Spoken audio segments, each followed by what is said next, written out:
Yan, may panibago na naman tayong tanggap.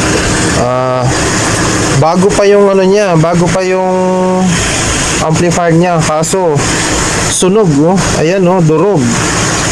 Umusok daw to, sabi ng customer. Umusok. Pagka ganyan, umusok talaga yan. Atin. Bakit? Ayan. Ayan, guys. Oh.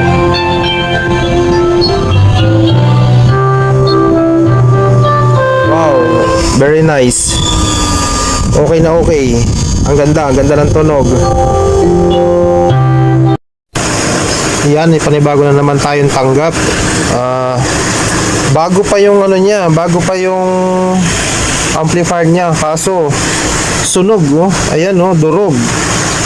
Umusok daw to, sabi ng customer. Umusok. Pagka ganyan, umusok talaga yan. Maganda pa yung ano niya, bago pa. Sakura. Ito yung ano niya, Sakura. Ngayon, ito troubleshoot natin to. Papalitan natin lahat ng sunog. Tsaka sigurado dito sa mga driver nito, sa mga drive niyan, may mga sira dyan. Tsaka itong output transistor na to, tsaka itong mga output na to. Yung kabilang channel, check na rin natin kung may nadamay itong kabilang channel. Yan, sigurado si back agad to. Ito, siguro itong output na itim na to, output transistor na to sa audio. Sigurado si back din yan, shortage na yan pagka ganyan.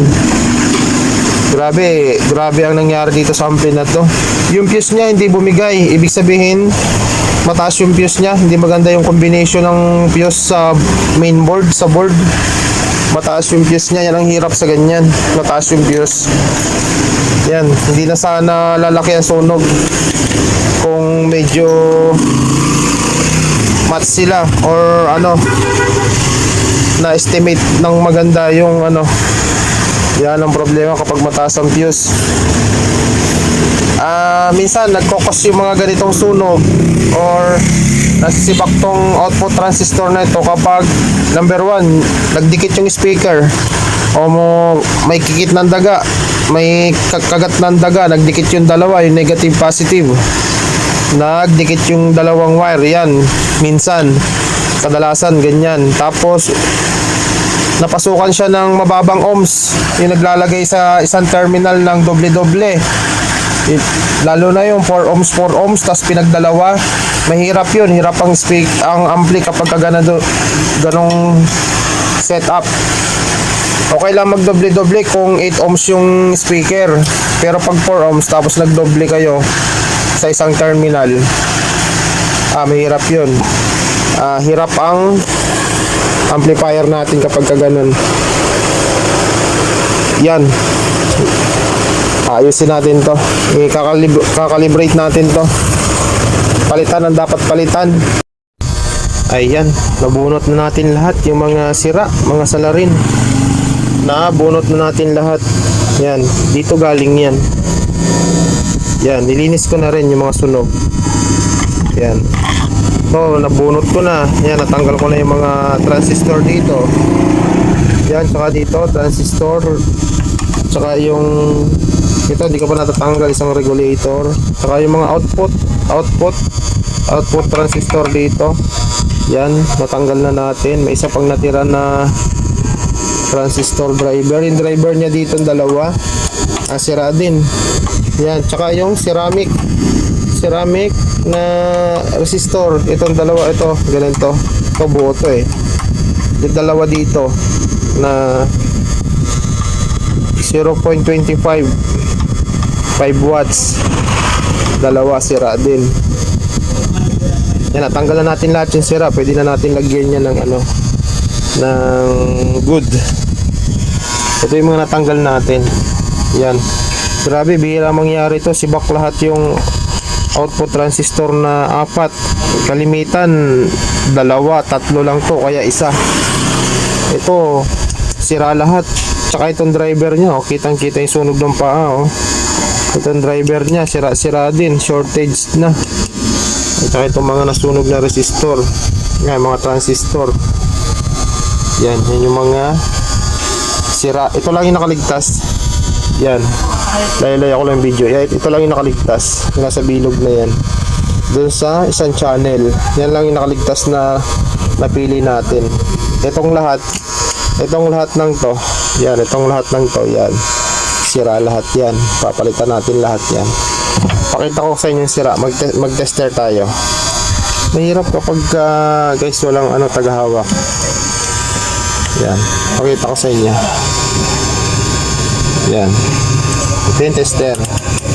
Lagay natin dito sa diode. Sa Yan. Tingnan nyo guys yung itetest kong mga paa. Yan.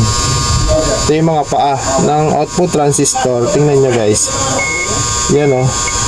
Buzzer siya. Buzzer. Yan o, kahit saan ka maglagay o. Pangalawa, pangatlo. Yan. Nagbabuzzer siya. Ito naman. O yan. O. Shortage din. Nagbabuzzer din yung tester. May continuity sila. Short. Hindi dapat ganun. O, ayan guys, o, lahat o. Pare-parehas ng reading, mga short. Bira mangyari yan sa isang amplifier. Karumal-dumal lang nangyari dito. Ayan o, shortage lahat o. O, grabe. Itong driver. Try natin itong driver. O yan o, short din. Ito, ang driver na to. Ayan. Buzzer din yung tester. O yan. Itong resistor na ceramic, ayan, okay naman siya, wala naman siyang continuity. Ayan, daming sira. Papalitan natin lahat yan. Ayan, tapos na natin lagyan lahat yung mga nasunog. Napalitan na lahat natin. Tapos na yung project natin. Ayan yung sunog kanina oh, dito sa side na to. Yan, madaming sunog kanina to, nilinisan na rin natin. Yan, tsaka dito may mga sunog yan. Yan. Yan, mga driver, mga sira yan. Tsaka itong output na to. Itong output transistor, sira din. Yung kabilang channel lang. Driver, tsaka itong mga transistor na to. Mangilan-ngilan dito. Tsaka yung karamihan na sira dito, mga resistor. Tsaka output transistor. Yan. Nabias ko na to. Nabias ko na. Nareadingan ko na ng magkabilang channel. Nag-reading na ako na magkikabilang channel. Ganda ng reading niya. Ganda ng bias niya. Parehas na parehas yung bias niya base dun sa tester ko. Ngayon, tetestingin na natin to kung tutunog na. Yan yung mga tinanggal natin, no. Yan. Ito yung mga resistor na mga Yan. Sibak yung output transistor niya na 4. Bihira mangyari yun. Kalimitan, 3, 2, 1. May kulang pa, effector. Ito. Kailangan natin ikabit tong effector. Kung saan natin tinanggal, doon natin din ibabalik. Importante to. Hindi tutunog to guys kapag wala tong effector. Kailangan may ganyan. Yan, try natin. Saksak natin. Saksak ko muna, hirap pag walang taga-awak. Kaya nakasaksak na. I-on. Nasaan ba ang on ito? Ito. Ayan, umilaw na. Dapat pipitik yung relay. Ayun, very good. Yan guys, pumitik na yung relay. Ito yung malaking senyales na okay na yung makina mo. Okay na yung left and right channel mo. Ano guys yan kada isang channel, may hati yan dito sa gitna. Yan. Yan, hati yan. Tiga-4 sila ng transistor kada channel. Ito channel 1. Itong kabila ay channel 2, left and right channel. Hati din sila ng makina. Ito yung makina ng channel 1, yan. Ito. Tas sa channel 2, ito naman yung pinakang makina niya. Yan. Hati sila, tig-4 na output transistor, tsaka ito yung circuit niya. Yan, magkahiwalay ng circuit yan. Ngayon, pag may bumigay dyan na nasira dito sa kabilang channel, kaya dito sa channel 1 may nasira, ma-detect ng relay yan. Hindi yan pipitik.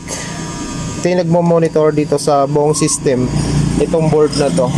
Once na may masira dyan or nag-change value, hindi na to pipitik guys. Yan. Kaya importante sa amplifier ang relay. Wag natin itong iba-bypass. gawa natin ng paraan para mapapitik natin tong relay. Malaking ano niyan.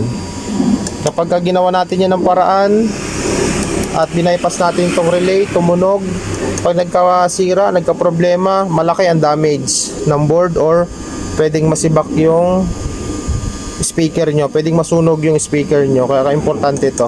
Once na may maramdaman si buong system, bibigay agad si relay. Mag-o-off yan, mag-o-off. Matalino tong relay na to. Yan. Patayin nga natin.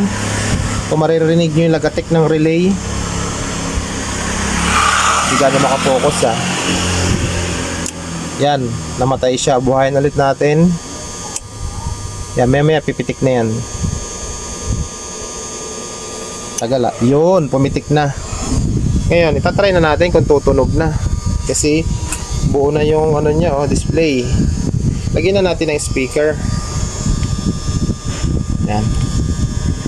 Lagyan natin dito sa likod.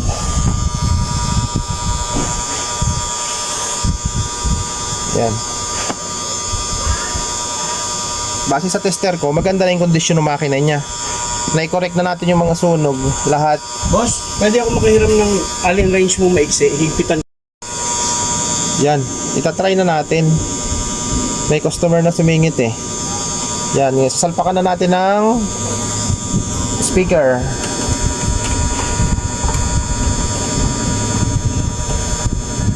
Nakauna yung system nito. Nakauna siya. Yan. Tapos DVD gamitin natin, DVD yung Pantesco Mega Pro na CD. Input niya ito yung input niya, auxiliary. Yan. Testing tayo. Volume natin ng konti. Volume tayong konti. Volume tayong konti lang. Tapos ito DVD. Nagsasalita na. 1, 2, 0. Yun, mukhang okay na siya. Yan, nagpinilay na natin.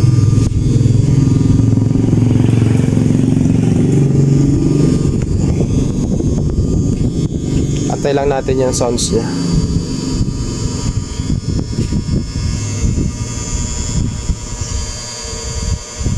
Hindi ko yata na-play. Ulit. Hindi yata na-play ah. 1, Hindi nga. 1, 2, 0. Enter. Doble natin ang pindot. Try natin. Bagal. Ayan. Ayan guys.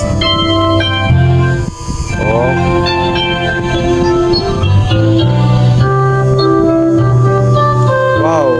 Very nice. Okay na okay. Ang ganda ng tunog. Ito kasi speaker ko sa taas.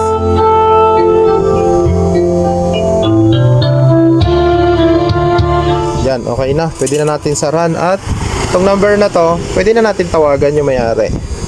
Thank you guys sa panonood. Sana may natutunan kayo. Salamat.